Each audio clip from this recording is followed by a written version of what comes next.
We looked at every single NPC in every Pokemon game with a traditional battle system, so no Legends Arceus, and found the strongest singles and doubles trainers to have ever faced our main character. In this video, we will be compiling a list for the 9 strongest single battles, 1 per gen, and the top 5 strongest double battlers of all time. To judge the singles NPCs, we will basically be asking what if they brought their team to a Smogon OU tournament of that generation, and comparing them based on how strong their team is relative to that generation's OU. And of course, for the doubles NPCs, we will be judging their team by the VGC standards of that generation. We're also going to ignore their movesets because, let's be honest, a lot of them are bad, and just go by the overall potential of their team, much like our Ash video. The reason why we're doing a 1 per gen for singles but a top 5 for doubles is because there's a significant disparity between the quality and trainers in singles and double battles. But also be sure to watch to the end because we will reveal the #1 NPC for both singles and doubles. And also, as a quick disclaimer, we decided to disregard one-time DLC events. So Ray Rizzo and Wolfie, you guys are awesome, but we will not be counting you for this video. All right, let's get right into it. Starting out at number 9, we have our Generation 5 representative, that being Gen 5 Giovanni, specifically from the Black and White 2 Type Expert Ground World Tournament. Historically, Giovanni has been known for his mastery of the ground type and the use of explosive Pokemon such as Mega Mewtwo Y, but despite being a mono-type team, his type expert ground team is very stacked with Gen 5 OU threats, with 3 OU Pokemon in Gliscor, Garchomp, and Hippowdon, as well as a powerhouse strategy based around Sandstorm and bludgeoning the opponents with offensive Pokemon like Nidoking, Crocodile, and Rhyperior. Giovanni's team is clearly an offense team with Gliscor and Hippowdon as glue. And honestly, he could be a top 3 NPC on this list if he just steals Excadrill from Clay in the same tournament, since Clay doesn't have a Sandstorm setter, but Giovanni does. The reason we chose Giovanni as the Gen 5 representative is because no other team in the Gen 5 games would do anything in an OU tournament. We're looking at you and Klinklang and Vanillite. Now, Giovanni would be much higher on this list if his team wasn't literally mono ground and could actually cover for his weaknesses, but his team at least has an offensive strategy and also one of the best OU Pokemon in Gliscor. Next on our list, you probably thought you'd see him as our Gen 1 trainer, but for Gen 7, Blue has the most solid team out of all the other NPCs. Now, we were debating between him, Kukui, and Gladion, but Blue edges out all of them by having a balanced team full of reliable Pokemon, such as his 2 Intimidate users in Gyarados and Arcanine, support in the form of Exeggutor and Alakazam, and a really fast lead with Aerodactyl. Any one of Gyarados, Alakazam, or Aerodactyl could be a Mega Pokemon to turn the tide of the game or set up a potential sweep. His team also clearly has the most resist compared to the other trainers we were considering, and definitely more than Gen 5 Giovanni. And that's even without mentioning that you can fight him in the battle tree, where he has access to 3 strong Pokemon in the form of Mega Pidgeot, Rhyperior, and Tyranitar. Gladion in Gen 7 may have potentially the Uber in Mega Lucario, but his whole team besides Venusaur or Charizard gets demolished by fighting types, and doesn't really have a cohesive strategy compared to Blue's better balance. Next on our list is Red from Gen 2. And no, not the final boss we all know and love in Gold and Silver. As cool as I think Red as a concept is, the original version of Red's team, especially for Gen 2 OU, is a far cry from viable, besides this guy. This Red, though, from specifically Pokemon Stadium 2, Round 2, not Round 1, has a team that would cause you nightmares if you only had to use food stamp Pokemon from the rentals. All of Red's Pokemon can only be used in Gen 2 OU, and he even has the arguably #2 Pokemon in Raikou, and of course the #1 Pokemon in both OU and Ubers in GSC Snorlax. Red continues a pattern of insanely stacked Pokemon supported by a balanced synergy and team. Now, the reason this version of Red isn't higher on this list despite having Gen 2 Snorlax is because, well, this team also has Entei and Dragonite, which may be too good for UU, but just aren't good in OU, period. If he had more genuinely good GSC OU Pokemon to have a more complete team, he'd definitely be higher. But luckily, the next person on this list has a very complete team. Next on our list is everyone's favorite trainer to be jealous of if he happens to catch a shiny Ralts at the beginning of Ruby and Sapphire. Are you kidding me? He found a shiny Ralts! Are you f***ing kidding me?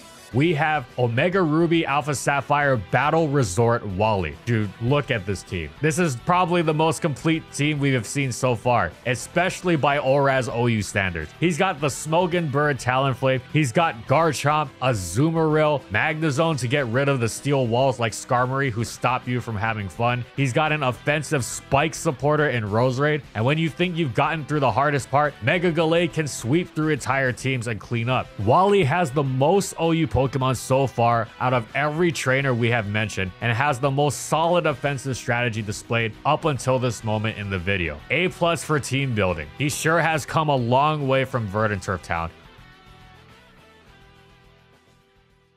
Next on our list is the reason we should really stop messing with AI as a society. We picked AI Sada over AI Turo for one simple reason. It starts with F and ends in Uttermane. Turo has Iron Bundle, sure, but remember who was banned first alongside Houndstone, not even 2 days after Scarlet and Violet launched. Sada has 2 Pokemon that are/were banned from Gen 9 OU, and we've been giving you detailed explanations as to why each trainer has a good team so far, but with Sada, yeah, it's literally just Fluttermane. Next, this thing got banned instantly for a reason. There was literally no other reason to use any other offensive Pokemon besides Fluttermane and Palafin.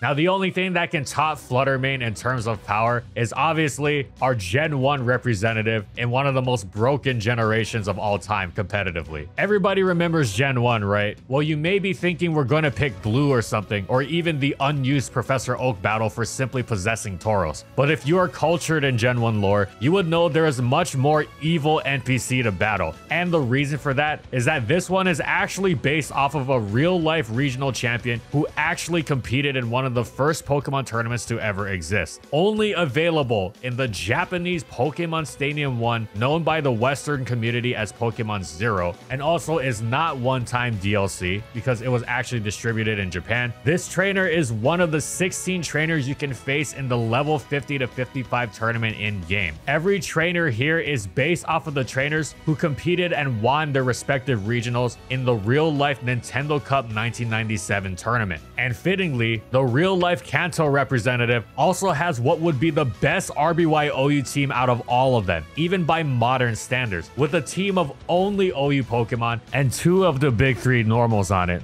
In this extremely broken generation, we don't really need to say much, right? Like, this is obviously one of the most powerful teams we've seen on this list so far.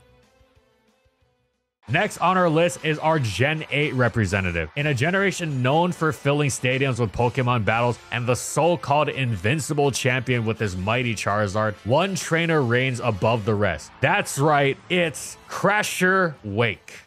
Crasher Wake. Crasher Wake's Brilliant Diamond and Shining Pearl Gym Leader rematch is a team that could only have been made by Darkrai's Darkest Nightmare Field. Now, I know what you're thinking. Wait, by Gen 8 OU standards, Crasher Wake possesses no OU Pokemon. So how is he above all the rest? Well, you see, Crasher Wake is from Brilliant Diamond and Shining Pearl and has an OU that is different from Sword and Shield OU, and it only uses Pokemon from Brilliant Diamond and Shining Pearl since they could not interact with the other Gen 8 games for some reason. And in BDSP OU, only 2 days after the game's launch, Drizzle was deemed too powerful for OU as the smaller pool of Pokemon simply could not handle the good old broken Drizzle plus Swift Swim strategy. Kingdra and other Swift Swimmers would simply click Hydro Pump and Rain while they outsped everything else. There's no other simpler strategy than sending Politoed and then rolling your face on the Switch controller as you throw 4 Swift Swim Mons at your opponent until they lose. Now, I know what you're thinking. Didn't you rank Giovanni low for having a monotype team? Yes, we did. But Water as a monotype team is its own beast simply for the weather strategy. The power of Crasher Wake's team does not come from the individual Pokemon, but the constant onslaught that Rain enables. Just be lucky that he's in Gen 8 and not Gen 5, as his Gen 5 team doesn't have Politoed. Because if he did, he might have even surpassed the number 2 on this list. Now for our number 2 for singles and our Gen 3 representative. All right, so I know a lot of you have probably never heard of this trainer in your lives because the path to him is super rigorous. As to reach him, you have to clear every other single battle coliseum to even unlock the 7 trainers you now have to fight before even facing him. Meet Infin. Who is Infin, you may ask? I have no idea. This is the first I've heard of him too, because I only use Coliseum to collect Ho-Oh. Well, he's not relevant to the story, as he's just an old man who lives at the top of Mount Battle. Well, here's his team, with the only bad Pokemon on his team being, of course, Slaking. He has 4 Ubers on his team somehow, and 2 of them are the Laddie twins. In competitive Gen 3, Soldew is legal. And of course, he has Kyogre and Rayquaza. And though his type synergy could use a little work with 3 dragon types, not many OU teams would survive being barraged by Soldew Laddies, Rayquaza, and Kyogre. Plain and simple. Also, speaking of high damage, there's Heracross, which is also good in Gen 3 OU. And if push comes to shove, I guess even Slaking's Hyper Beam can delete a Pokemon if needed. If placed in the right spot anyway. Oh hey, look, Infin's in-game team even has Choice Band on Slaking. Maybe he does know a thing or two. And like we said in the intro, we are saving the #1 singles NPC for the end. Now on to our doubles list. Double battles are a serious thing at the Blueberry Academy, and who better to showcase the strength of the BB League than its champion, Kieran. Kieran has come a long way from being an unlikable, jealous, emotional kid, and is now an unlikable, jealous, emotional ex-champion. Jokes aside, the strength of his team is nothing to scoff at, featuring VGC's Messiah Incineroar, another annoying support Pokemon in Grimmsnarl, an offensive Raincore in Politoed and Hurricane Dragonite. Kieran's team is a force to be reckoned with. Even Hydraple's Fickle Beam and Porygon Z's adaptability Hyper Beam could evaporate so-called checks in an instant. And out of all the double battle NPCs throughout every Pokemon game, and yes, that includes even Nascore and Evice from the Coliseum games, Kieran's is by far the most similar to a meta team by VGC standards, and thus deserves being the #5 trainer on this list. Next on our list, and I swear we aren't in cahoots with this character in hating Kieran, is of course the heir of a long line of Dragon Masters, Drayton. This BB League Elite Four member is a cut above the rest of the double battles in this game. Kieran may have 4 solid meta Pokemon, but Drayton has a better team strategy, which is why we put him above Kieran. For one, Archaludon and Kingdra is already a better Raincore than Politoed and Dragonite, since both of them have way more benefits to being in the rain. But also, Drayton has his own Dragonite that could summon Tailwind, and does the good old strategy of Levitate/Flying type plus Earthquake spam, which can rip entire teams to shreds. Now, if Drayton entered a VGC tournament, I doubt he'd actually bring Sceptile, but the Dragon Cheer strategy that Drayton actually uses to battle you, we think is a little bit more reliable than Fickle Beam or Adaptability Porygon Z. Sceptile's high speed at least gives it a niche other than just hitting the opponent really hard with Beam. Speaking of reliable strategies, what you're about to see for the person above Drayton is, well, let's just get to it. All right, just like Infin, you may ask, who is this?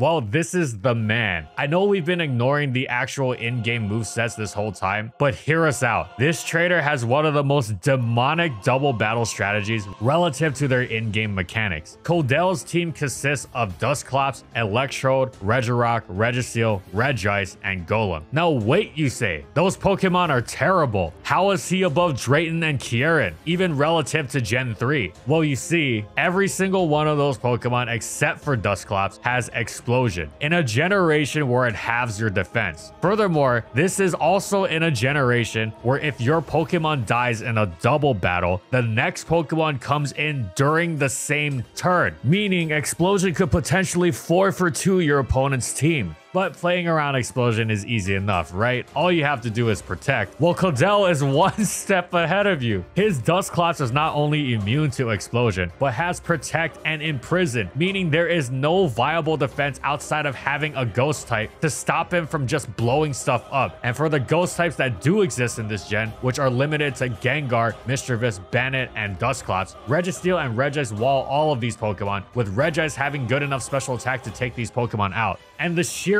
evilness of the items picked for each individual Pokemon like Quick Claw Golem and Bright Powder Registeel, he's just going to make sure he's unkillable until he wants to turn the battle into a Michael Bay movie. Now, is this team really that good? Maybe, maybe not. But the sheer amount of Chad energy it exudes is enough to put Codel over the BB League boys on this list. Alright, so you may think you know who the strongest trainer is after looking at Codell's profile, clearly. But what if we told you there were 2 others better than him, and one of them is from the same game? That's right, Infin's twin brother, Inity, another old man who lives at the top of Mount Battle, is our number 2 for the strongest double battle NPCs of all time. Inity, however, somehow has an even better team than his own brother. He has both Groudon and Kyogre, both Laddie twins, which already come with Soldew in game, and he may not have Rayquaza, but he's got Salamence, which has Intimidate, and of course the Infinity Brothers special, Choice Band Hyper Beam Slaking, which becomes scarier in a double battle context where you're dealing with kaijus at the same time. Obviously, we put this trainer above the rest because he has restricted Pokemon in the game with the broken turn mechanics we mentioned earlier, of switching in during the same turn, which means if Kyogre manages to surf and kill 2 Pokemon, then his Groudon or Salamence or even Slaking or whatever can just kill the next Pokemon that switch in on the same turn. We don't really need to say much more, do we? That's why Inity is number 2 on this list. Wait, 2? Right, we've never actually said the number 1 of singles battles, and we're about to get to the number 1 of doubles as well. Who could possibly be above these clearly intentionally broken trainers that were only made to be an infuriating challenge for your adventure team? Well, there is one NPC who stands above all the rest.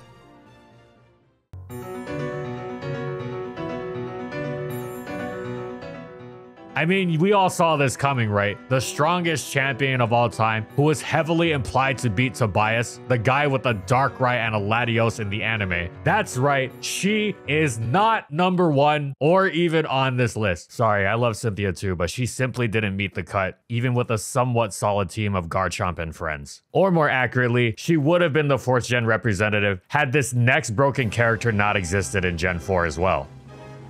The tier of power you're about to witness is in a league of its own, above every NPC trainer there's ever been, and likely every trainer there will be. Coming in at number 1 for both singles and doubles is Mysterio. And again, you might ask, who is that? Well, you see, the spin-off games can be quite challenging for a completionist. Mysterio is the final trainer you face in Pokemon Battle Revolution for the Wii, after you have completed every single Coliseum in the game, and then also face 32 battles before getting to this monster. Then, depending on the cartridge you pick, you will be challenged by Mysterio. His team is the exact same for singles and double battle mode, and for this list, we're going with the Diamond version because the Pearl version has Cherrim. Though Shota Yamamoto in 2010 in the junior division must have faced Mysterio and used his Pearl team to win the championship. Anyway, what do we even say about this team in a Gen 4 VGC context? Well, first of all, he's already breaking the rules bringing Manaphy, a mythical Pokemon, and the most insane rain abuser in the tier that can go well with his Kyogre. VGC 2010 rules dictate that you can have up to 4 restricted Pokemon, but only bring 2 per battle. Mysterio does not care about that clearly, and also he has Soldew, which is banned. And obviously in the singles context, he has a full Ubers team, which clearly puts him above even Infin and the GOAT Crasher Wake, as he merges both of their strategies of Demonic Rain and Uber Spam into an NPC abomination that nobody would willingly face for fun. Mysterio would get disqualified from a VGC competition before he even gets to play, saving our hypothetical tournament attendees from getting obliterated.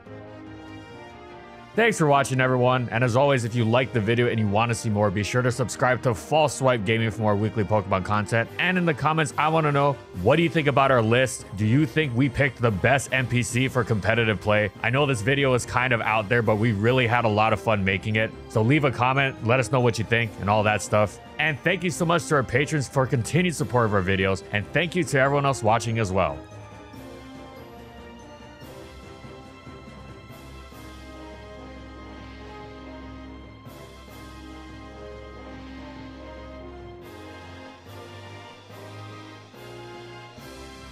And thank you so much to our Platinum tier patrons. Thank you so much to Raven Daytona Ring, Sorazan Croxon, Stoneface Colin, Bingleton, Ray, Daniel Isbeast, and Glitcherton for their support of our videos. And follow my crew on these social media platforms. And that's all I got. See you next time, everyone.